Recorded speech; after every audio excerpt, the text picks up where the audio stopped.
ला शरीक लहू वला वसीर लहू वला मुशीर लहू वला ज़िद्द लहू वला निद्द लहू वनशहदु अन्न सय्यदना व नबियना व मौलाना मुहम्मदन अब्दुहु व रसूलुहु अरसलहु बिल हक़्क़ि बशीरन व नज़ीरा व दाइयन इलल्लाहि बिइज़्निहि व सिराजन मुनीरा। अम्मा बअदु फ़अऊज़ु बिल्लाहि मिनश शैतानिर रजीम। बिस्मिल्लाहिर रहमानिर रहीम।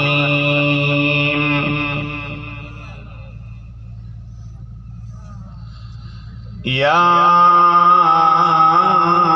अय्युहन नासु उ'बुदू रब्बकुमुल्लज़ी खलक़कुम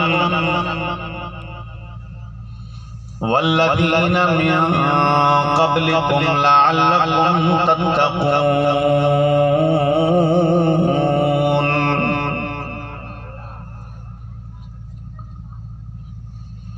वक़ाल नबी सल्लल्लाहु अलैहि वसल्लम सयाती अलन्नास ज़मानुन ला यबक़ा मिनल इस्लाम इल्ला इस्मुहु व ला यबक़ा मिनल क़ुरआन इल्ला रस्मुहु। मसाजिदुहुम आमिरतुन व हिय ख़राबुन मिनल हुदा। उलमाउहुम शर्रु मन तहत अदीमिस समा मिन इंदिहिम तख़रुजुल फ़ितनतु व फ़ीहिम तऊद।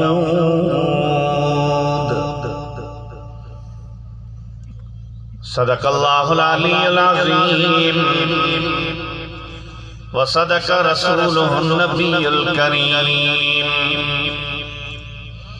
व नहनु अला ज़ालिका लमिनश शाहिदीन वश्शाकिरीन वल्हम्दुलिल्लाहि रब्बिल आलमीन। जिस दौर पे नाज़ा थी दुनिया अब हम वो ज़माना भूल गए। जिस दौर पे नाज़ा थी दुनिया अब हम वो ज़माना भूल गए। औरों को जगाना याद रहा खुद होश में आना भूल गए। मुँह देख लिया आईने में पर दाग न देखा सीने में। दिल ऐसा लगाया जीने में मरने को मुसलमान भूल गए। अज़ान अब भी होती है मस्जिद की फिजा में ऐ अनवर। जिस ज़र्ब से दिल हिल जाते थे वो ज़र्ब लगाना भूल गए। अगर जन्नत में जाने का इरादा हो तमामी का, अगर जन्नत में जाने का इरादा हो तमामी का, तो गले में डाल दो तो मोहम्मद की गुलामी का। दिल जी मोहब्बत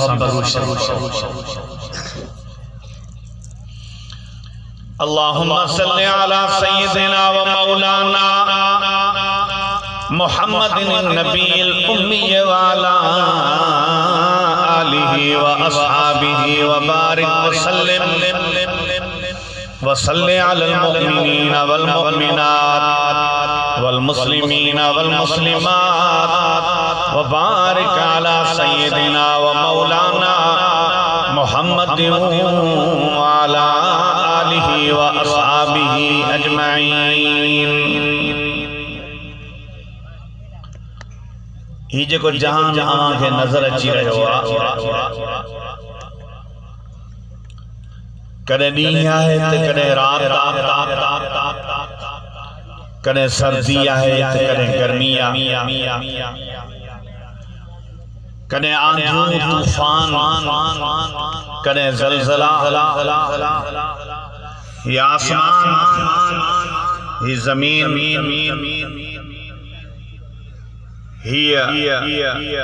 सरसब्ज़ ऐं सावक भरियूं ज़मीनूं ये मौजू हंदर समुंड ये तलातम ख़ैज़ दरिया ये वाहन ऐं शाखन जो रवानियूं हे इंसानन जो नस्ल दर नस्ल अॻिते वधण हिकिड़ा अचनि पिया ॿिया वञनि पिया ही पूरी दुनिया जे अंदर हिकु चरखो ऐं निज़ाम तव्हांखे नज़र अचे पियो याद रखो है मुसलमानो इन सजे निजाम जो जेकने करता है धरता है तो हिकड़ो मुझो अल्लाह 1,24,000 नबियन की दावत या कौम इब्दुल्लाह मालकुम मिन इलाहिन गैरो ऐ मुझे कौम तव्हां जो जेकरे माबूद आहे जेकरे इबादत जो लायक आहे तव्हां जेकरे पंहिंजी हिन जबीन नियाज़ के हिन पेशानी के जेकरे झुकायो था तो इन सजदे जो लायक जेकरे आहे हिकड़ो अल्लाह अल्लाह तबारक व तआला तव्हां जो ऐं मुंहिंजो बल्कि पूरी कायनात जो खालिक ऐं मालिक इंसान जी केड़े नमूने से अल्लाह से पैदाइश कई केमल कुरान खोले दिसंदा कयो कुरान जो मुतालियो कंदा कयो तव्हां के समझ अची वेंदी अल्लाह जी कुदरत ऐं कारीगरी फरमाई सुम्मा खलक़ना नुतफ़ता अलक़तन जने इंसान के बनान जो इरादो कंदो आहियां सब खां पहिरीं मां जे रहम जे अंदर पी जो नुतफ़ो वींदो आ सुम्मा खलक़ना नुतफ़ता अलक़तन इन नुतफ़े के इन गंदे पानी के आऊं रत जी सूरत में बनाईंदो आहियां फ़ख़लक़नल अलक़त मुज़ग़तन वरी ने रत जे दिग के गोश्त जे लोथड़े में तब्दील कंदो आहियां फ़ख़लक़नल मुज़ग़त इज़ामन वरी ने गोश्त जे लोथड़े जे मथा हड्डियन जो ढांचो चारींदो आहियां फ़कसौनल इज़ाम लहमन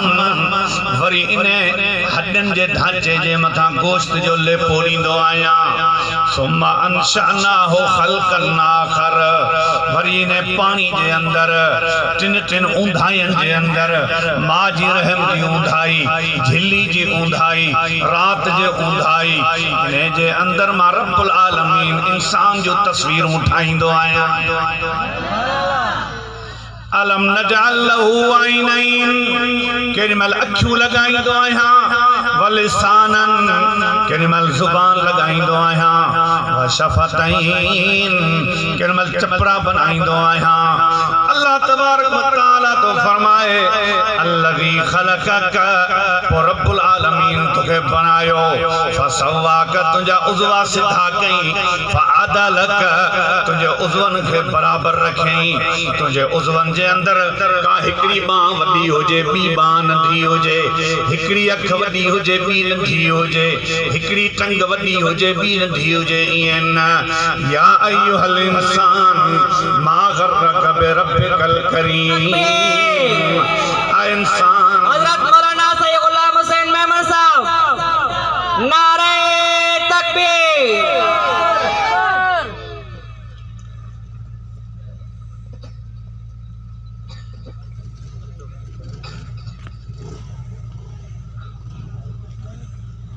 या अय्युहल इंसान मा गर्रक बिरब्बिकल करीम आ इंसान तो के रब्बे करीम का केड़ी शे धोखे में विधो आ अल्लज़ी खलक़क जिन तोखे गंदे नुत्फे मां बनायो फसव्वाक पो रब्बुल आलमीन तुझा उज़वा भी सिधा रखिया फअदलक तुझे मिजाज में भी बराबरी रखियाई फतबारकल्लाहु अहसनुल खालिकीन दुनिया जे अंदर कारीगर तो वड्डा ॾिठा हूंदा पर मो रब्बुल आलमीन जड़ो कारीगर तोखे नजर न ईंदो तंहिंजे लाइ अल्लाह से कुरान में फरमाए तो कुलिल्लाहुम्मा मालिकल मुल्क ऐ मुंहिंजा सोना अल्लाह तू बादशाह जो भी बादशाही दुनिया में हुकूमतूं आहिनि कुर्सियूं आहिनि पर रब्बुल आलमीन जी बादशाही दाइमिया तो तिल मुल्क मन तशा जेके बादशाही नी तने भी तुझी मर्जी आ वतनज़िउल मुल्क मिम्मन तशा जेका बादशाही पूरी तने भी तुझी मर्जी आ वतुइज़्ज़ु मन तशा जेके इज्जत नी तने भी तुझी मर्जी आ वतुज़िल्लु मन तशा जेके ज़लील बनाई तने भी तुझी मर्जी आ तोखा कोई पुछण वारो कोन्हे जे इमरान खान ऐलान कयो हो आऊं मौलाना फजलुर रहमान जी सियासत के खत्म करे छड़ींदम जे ऐलान कयो हो मौलाना ऐं मौलाना जी जमात एक यूसी जी सीट में नथा खटे सगन आए रब तुझी मर्जी आ हुकूमत होंदे कुर्सी होंदे ताकत होंदे रब्बुल आलमीन इन्हें इमरान खान के जलील बनाए करे खैबर पख्तूनख्वा जे अंदर मौलाना फजल रहमान के फतह नहीं करे इन आयत की सच्चाई जाहिर करे दुनिया के बुधाए छड़ी त मां रब जी मर्जी आ जेके कुर्सी ते विहारा तने ब मर्जी आ कुर्सी ते होंदे लाहे कयास तने ब मुजी मर्जी आ जेकने आलिमन के इज्जत दिया तने ब मुजी मर्जी आ इनन बेईमानन के शिकस्त नहीं करे बेइज्जतो ऐं जलील कया तने ब मुजी मर्जी आ मुखा कोई पुछण वारो कोन्हे तेजला तो रब्बुल आलमीन तो फरमाए या अय्युहन नासो बुदू रब्बकुम ऐ इंसानो पंजे पालनहार जी इबादत कयो अल्लज़ी खलक़कुम जे रब्बुल आलमीन तवा के पैदा कयो अल्लाह तबारक व तआला इंसान जी पैदा करन जे लाए दुनिया जे अंदर करोड़न नेमतों पैदा कयूं फरमाई वा इन तउद्दू नेमतल्लाहि ला तुसूहा जे कने मो रब्बुल आलमीन जा एहसान नेमतूं गणींदो दुनिया जे अंदर हर शय गणी सगो था रब्बुल आलमीन जा जेके बानन ते एहसान ऐं इनाम नेमतूं आहिनि उहे कॾहिं बि गणे नथा एडो सरो आसमान बनाई कड़े इनमें नजर कई थई इन फी खल्किस समावाति वल अर्ज वख्तिलाफिल लैल वन नहार लआयातिल लिउलिल अलबाब रब्बुल आलमीन तो फरमाए किरमल आसमान में निहारी दो कर तो के मुझी कुदरत नजर अची वेंदी फरजिल बसर हल तरा मिन फुतूर किरोने मैलन ते फैलियल हिन आसमान ते किरमल नजर कर छातो के किते शिगाफ को चीर को फाट नजर अचे थो भला आसमान में को ऐब ॾिठो थई सुमर जेल बसर करतइन बार बार अखिन के घुमाए दिस फरजेल बसर हल तरा मिन फुतूर बार बार निहारी दे तरे बमा रब्बुल आलमीन जे बनायल आसमान में तोखे ऐब नजर न ईंदो भला जमीन ते निहार अन्ना सबबनल मा सब्बा आसमान मझा पानी वसाईंदो आया सुम शककनल अर्ज़ शक्का वो जमीन के चीरे करे उन मझा सल्लो बाहर कढंदो आया फअंबतना फीहा हब्बा इन्हें जमीन मझा दाना है अनाज पैदा कंदो आया वइनबा अंगूर पैदा कंदो आया वक़ज़बा भाजियूं पैदा कंदो आया वज़ैतून व नखला ज़ैतून कढंदो आया खजूर पैदा कंदो आया वफ़ाकिहतूं व अब्बा इन्हें जमीन ज़मीन में जा तव्हां जे लाइ मेवात ऐं फ्रूट पैदा कंदो आहियां इन ई ज़मीन जे अंदर तव्हां जे जानवरनि जा काह पैदा कंदो आहियां मताअल लकुम वले अनामिकुम तव्हां जे लाइ भी फ़ाइदो आहे तव्हां जे जानवरनि लाइ भी इन में फ़ाइदो आहे रब्बुल आलमीन जी कुदरत नजर कर अफला यंजुरून इलल इबिल कैफ खुलिकत किनमल इने उठ ते नजर कंदो कर मो रब्बुल आलमीन ने उठ के केड़े नमूने सा बनायो व इला समाई कैफ रुफियत भला आसमान ते निहारिंदो कर बिगैर थूणन जे बिगैर टेक जे किरोड़े मैलन ते आसमान के फैलाए छई व इलल जिबाल कैफ नुसिबत जबलन ते नजर कंदो कर मो रब्बुल आलमीन हिन जमीन ते केड़े नमूने सा जबलन के खोड़े छड़ियो आ व इलल अर्ज़ कैफ सुतिहत किनमल जमीन ते नजर कंदो कर भला जे कने पक्की बनाए छड़िया हा तवा इन ते हली न सगो आ खेड़ी न करे सगो आ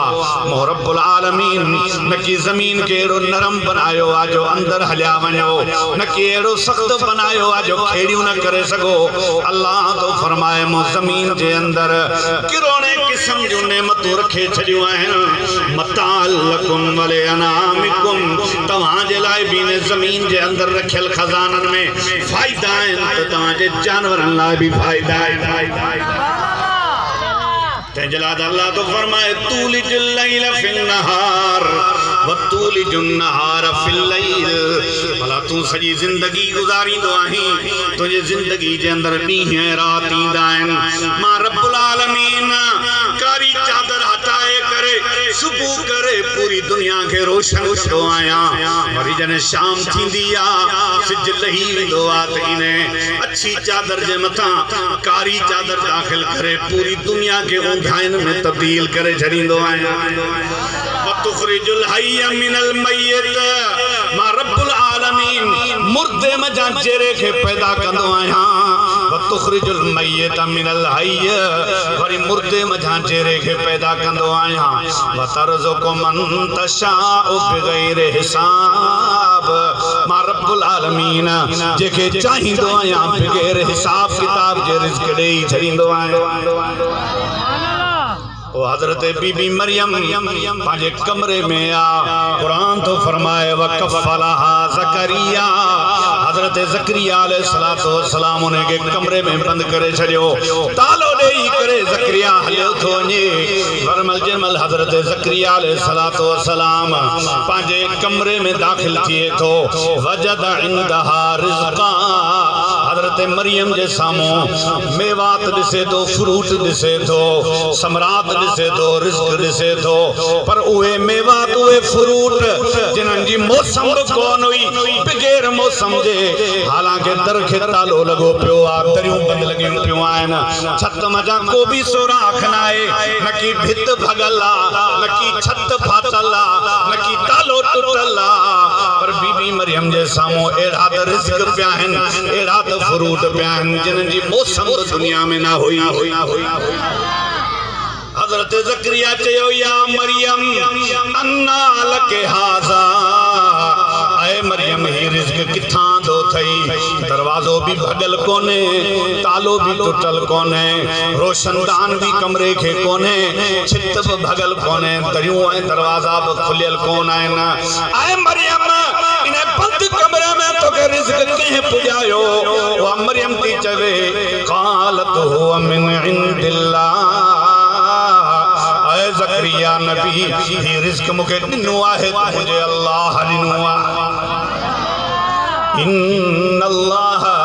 यरज़ुक़ु मन यशाउ बिगैर हिसाब जने अल्लाह ॾियण ते ईंदो आहे त बिगैर हिसाब किताब जे ॾींदो आ पो रब्बुल आलमीन मौसमूं कोन ॾिसंदो आ पो रब्बुल आलमीन इन ॻाल्हि खे कोन ॾिसंदो आ त दरवाजा खुलियल आहिनि या बंदि आहिनि रोशनदान आहे या न आहे छित भगल आहे या न दरवाजो खुलियल आहे या बंदि आ रब ॾियण ते ईंदो आहे बिगैर मौसमन जे बिगैर दरवाजन खुलण जे रिज़्क़ ॾींदो आहे हुनालिक दा ज़करिया रब। इते हज़रत ज़करिया अलैहिस्सलातु वस्सलाम बीबी मरियम जी करामत के दिसी करे रब के सजन लगो, आए मुझा रब रब्बे हबली मिन लदुनका ज़ुर्रियतन तय्यबा इन्नका समीउद दुआ। जे बीबी मरियम के बगैर मौसम जे रिज़्क़ देई सगी तो आए अल्लाह तुम कादिर आहीं। हालांकि आऊं ज़करिया 70 साल जो पोढ़ो थी चुको आया, मुझी घरवारी 80 साल जी पोड़ी थी चुकी आ, ॿियनि जे अंदर औलाद जी सलाहियत नाहे, असां ॿई संड थी चुका आहियूं, हाणे औलाद नथो पैदा थी सके। लेकिन ऐ रब तुंहिंजी कुदरत में आहे जॾहिं बग़ैर मौसम जे हज़रत बीबी मरियम के बंद कमरे में फ्रूट ऐं मेवात खाराए सघी थो त मूं ज़करिया के भी बग़ैर मौसम जे औलाद ॾेई सघी थो। हज़रत ज़करिया दुआ तो घुरे रब्बे हबली मिन लदुनका ज़ुर्रियतन तय्यबा। ऐ अल्लाह मूंखे पाकीज़ा ऐं नेक औलाद नसीब कर, पुटड़ो अहिड़ो ॾे जेको पाक हुजे, मुंहिंजो फर्मा बरदार हुजे, तुंहिंजो भी फर्मा बरदार हुजे। फनादतहुल मलाइका व हुवा क़ाइमुन युसल्ली फिल मिहराब अन्नल्लाह युबश्शिरुका बियहया मुसद्दिक़म बिकलिमतिन मिनल्लाहि व सय्यिदन व हसूरन व नबिय्यन मिनस सालिहीन। हज़रत ज़करिया अलैहिस्सलातु वस्सलाम बीबी मरियम जी करामत के दिसी करे पुटड़ो तो घुरे अल्लाह खां। रब्बुल आलमीन फरमायो ऐ ज़करिया ये डायरेक्ट दुआ घोरी हा तो मजा राज पैदा कया हा, तो बीबी मरियम जी करामत के दिसी करे दुआ घोरी आ जी मरियम शादी खां पाक आहे, ती तोखे पुटड़ो ॾेई रहियो आहियां उहो भी शादी खां पाक हूंदो। अब ज़करिया अलैहिस्सलातु वस्सलाम के सजो ॻाल्हायो, पुटला के सजई मालूम थियो तो पुट ॾियण वारी अल्लाह जी ज़ात आ। फरमाई वलिल्लाहि मुल्कुस समावाति वल अर्ज़, आसमान ज़मीन जी बादशाही अल्लाह जे हथ में आ। यख़्लुक़ु मा यशा, जेके जेड़े नमूने सां पैदा करे हुन जी मर्ज़ी आ, जेड़े नमूने सां जियां पैदा करे हुन जी मर्ज़ी आ। हिकड़ो ही मां पीउ आ, पुट पैदा थी रहियो आ, हिकड़ो ही मां पीउ आहे, केॾीमहिल न्याणी पैदा थी रही आ, हिकड़े ही मां पीउ आहिनि, हिकड़ो पुट चरियो पैदा थी रहियो आ, वरी उन ही मां पीउ मझां ॿियो पुट सियाणो पैदा करे रहियो आ। हिकड़े ही मां पीउ आहिनि, केॾी महिल गोरो पैदा थी रहियो आ, केॾी महिल बच्चो कारो पैदा थी रहियो आ, केॾी महिल कोझो पैदा थी रहियो आ, केॾी महिल सोनो पैदा थी रहियो आ, केॾी महिल मुकम्मल सेहतिया पैदा थी रहियो आ, केॾी महिल माज़ूर पैदा थी रहियो आ। केर आहे जेको इन में तब्दीलियूं आणे थो? फरमाई मां रब्बुल आलमीन जी ज़ात थई। तंहिंजे लाइ चवे पियो मिट्टी मां आदम जो जिस्म के बनायो,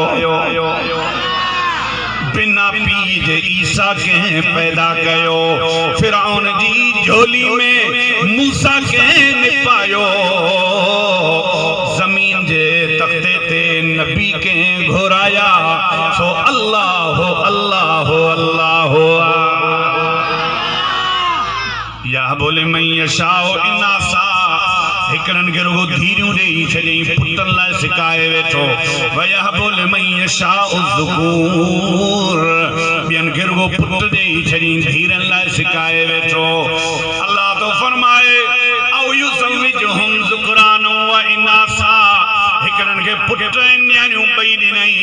वयजालु मन यशाउ अकीमा, हिकड़न के संद बे औलाद बनाए छॾियईं, दर दर जा धिका खाराए छॾियईं, किथां औलाद न मिले, दरब जी मर्ज़ी आ। एडो तो बेपरवाह हुआ, कंहिंजी ॿुधे ई कोन थो, उनके केर बि मजबूर नथो करे सके। हज़रत नूह अलैहिस्सलातु वस्सलाम अल्लाह जो बरगुज़ीदा नबी ऐं पैगंबर आ, अखियुनि जे साम्हूं पुट ॿुॾी रहियो आ। फरमाए तो वनादा नूह इब्नहु वकान फी माज़िली या बुनय्या अरकम माना वला तकुन माल काफिरीन। हजरत नूह पंहिंजे पुट खे सॾे पियो, आए मुंहिंजा पुटरा हलिया मूंसां गॾु ॿेड़ी में सवार थी। अॼु अल्लाह तबारक व तआला जे दुश्मननि सां गॾु न थी, रब्बुल आलमीन जे मञींदड़नि सां गॾु ॿेड़ी में सवार थी वञ। पुट होड़ में आ, मस्ती में आ, तकब्बुर ऐं गुरूर में आ, चवे तो सावी इला जबली यासिमुनी मिनल मा, ऐं जबल ते चढ़ी वेंदसि, तुंहिंजे रब जो पाणी मूंखे कुझु बि कोन कंदो। पोड़ो नबी, पीए नबी, सच्चो पैगंबर पंहिंजे पुट खे सॾे रहियो आहे, हलिया ॿेड़ी में सवार थी। पुट गुरूर ऐं तकब्बुर में पोड़े अबे खे जवाब थो ॾे त अॼु तुंहिंजे रब जो अज़ाब मूंखे कुझु बि कोन कंदो, ऐं मथे जबल ते चढ़ी वेंदमि। अब आयो बची सके तो अल्लाह जे अज़ाब। कुरान तो फरमाए वहाल बैनहुमल मौज फकान मिनल मुगरकीन। ही जो छोली आई अब्बो ऐं पुट पाण में ॻाल्हियूं करे रहिया हुआ, अब्बो समझाए रहियो हुआ, पुट गुरूर ऐं तकब्बुर में जवाब ॾेई रहियो आहे। वक़्त जो पैगंबर समझाए रहियो आहे, वक़्त जो काफ़िरुनि खे जवाब ॾेई रहियो आहे। वहाल बैनहुमल मौज, ही जो पानी जी छोली आई फकान मिनल मुगरकीन, अखियुनि जे साम्हूं पुट पानी में बुॾण लॻो आहे। हज़रत नूह जा हथ मथे खजी आ, चए तो वनादा नूह रब्बहू, हज़रत नूह रब के सॾियो, फकाल रब इन बनी मिन अहली, ऐं मुंहिंजा रब ही त मुंहिंजे अहल मचाए, तो चयो हो त तुंहिंजे खानदान खे बचाईंदमि, तुंहिंजे मञींदड़नि खे बचाईंदमि। ऐं रब ही मुंहिंजो पुट आहे, मुंहिंजे खानदान जो आहे। इन वादकल हक़, तुंहिंजो वाइदो सचो आहे, जेको वाइदो कयो थई रब मुझे पुत्र खे बचा, ऐं नबी तोखां दुआऊं घुरी रहियो आहियां। वअंत अहकमुल हाकिमीन, तूं फ़ैसलन करण वारनि जो बि मथां आहीं। रब तुंहिंजी मर्ज़ी आहे, जेकॾहिं कर्क करण जो फ़ैसिलो कयो थई त हाणे बचाए बि सघी थो। नूह जी दुआ खे क़बूल कर। अल्लाह से फरमायो या नूह इन्नहु लैस मिन अहलिक, ऐ नूह तुंहिंजे अहल सां बचाइण जो वाइदो हो, ही तुझे अहल मजा कोने, तुझो पुट्टी कोने, छो त इन्नहु अमलुन गैरो साले, इन जा अमल चंगा न हुआ। फला तसालनि मा लैस लक बिही इल्म, अज दुआ घुरी थई वरी काफिर लाइ मां रब खां दुआ ई न घुरजां। एडो त बेपरवाह हुआ जो वक्त जे नबी जी भी नथो बुधे।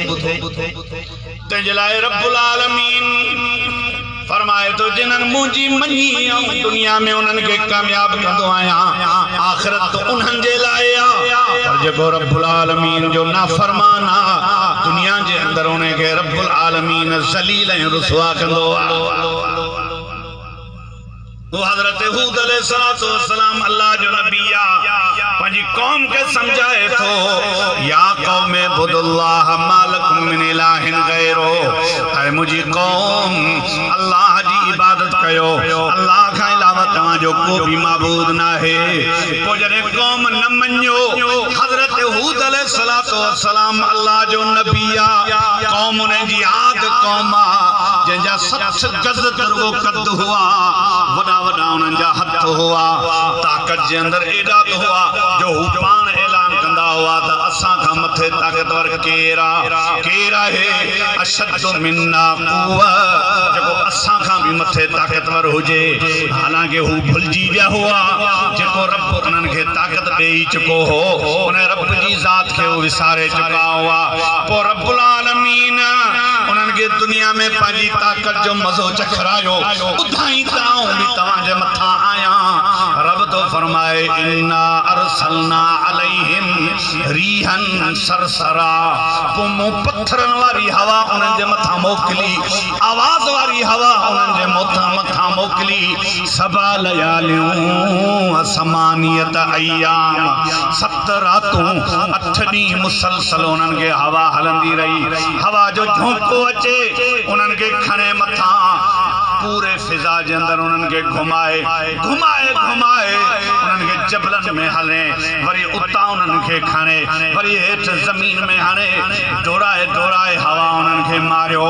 कअन्नहुम आजाज़ु नख़लिन ख़ाविया सुबुह जो जॾहिं माण्हू ॿिया उन बस्ती में जा गुज़रिया उन्हनि जा वॾा कत हुआ क़ुरान तो फरमाए उन्हनि जा लाश ईअं पिया हुआ जी परे खां डिघियूं खजूरूं थींदियूं आहिनि खजी जा जी थोर थींदा आहिनि ईअं इहे मुर्स पिया हुआ को बि उन्हनि खे मथां गोर पुछण वारो मारो मारो فأصبحوا في ديارهم جاثمين पंहिंजे ई घरनि जे अंदरि हू नादिन ऐं परेशान मायूस पिया हुआ को बि उन्हनि खे पुछण वारो कोन हो ही अल्लाह जी ताक़त आहे जेको दुनिया जे अंदरि पंहिंजे रब जी नाफ़रमानी कंदो अल्लाह उन्हनि खे अहिड़े नमूने सां ज़लील ऐं रुसवा कंदो आहे तंहिंजे लाइ त अल्लाह जे रसूल करीम सल्लल्लाहु अलैहि वसल्लम जी हदीस कुदसिया अल्लाह तो फरमाए इन अतैतनी शिबरन अतैतुका ज़िरान व इन अतैतनी ज़िरान अतैतुका मीलन व इन अतैतनी मीलन अतैतुका हरवलतन आए गुनाहगार बाना मुझे दर ते अच मुखा माफ़ी घुर जेकॾहिं हिकिड़ी गिरांठ मूं वटि हली ईंदे ऐं रब्बुल आलमीन हिकिड़ी नरी अॻिते हली ईंदो साईं जेकॾहिं तूं हिकिड़ी नरी अॻिते हली ईंदे मां रब्बुल आलमीन मैल तो वटि अॻिते हली ईंदो साईं जेकॾहिं तूं हिकिड़ो मैल अॻिते हली ईंदे अते तुक हर वलतन मां रब्बुल आलमीन टोड़ी अची तोखे भाकर पाईंदो आहियां तुझे अचन जी देर आ बारी बेपरवाह जे परचण में देर ना है तेजे लाए हदीस में इंदो आ रात जे आखिरी पार में हिन दुनिया वाले आसमान ते अल्लाह से इंदो आ रब्बुल आलमीन फरमाइंदो आ आहे को बख्शण घुरण वारो मां रब का बख्शिश घुरे तोने जा गुनाह माफ करे छड़िया आहे को कर्जन में फाथल जेको इने टाइम मां रब का दुआ घुरे त कर्जन में खलासी देई छड़िया को मुश्किलात में फाथल मां रब्बुल आलमीन का दुआ घुराए तुझो मुश्किलात तू आसान करे छड़े रब सदींदो आ ही बेपरवाह मानू सुतो पियो आ रब जे दर ते उथण ला तैयार ना है रब तो घुरे इयो बानू अचे त मां रब ने माफ करे तेजे लाए नबी करीम सल्लल्लाहु अलैहि वसल्लम की आखिरी हदीस बुधाया हुजूर करीम सल्लल्लाहु अलैहि वसल्लम ने फरमायो ताके खबर आ त अल्लाह केड़े बाने का कुछ थींदो साहबा चयो अल्लाह व रसूल आलम अल्लाह जो रसूल तो जाने फरमाई त अल्लाह उन बाने का कुछ थींदो आ जे जवानी में मस्तियों कयो पैसो होस जिना कई बुराइयों कई धारा मानुन के लुटाई केस थानन में विदराई जेलन में विदराई गरीबन से जुल्म न नमाज पढ़ी न ज़कात ॾिनी न रोज़ो रखी न हज कई मस्तियों कंदे बुराइयों कंदे हाने जने हुनजी उम्र अची 70-80 साल जे वेझो अखिन जी दीद वही हली दिमाग सोचण का वियो हलियो हथन में कप पितारी थी वई पेरन में ॾकणी थी वई पैसा खीसे में विया हलिया पुट मालिक थी या जमीन ने मिल्कियतन जा पुटन का घुरे त ॾियन न घुरे त हुनन जी मर्ज़ी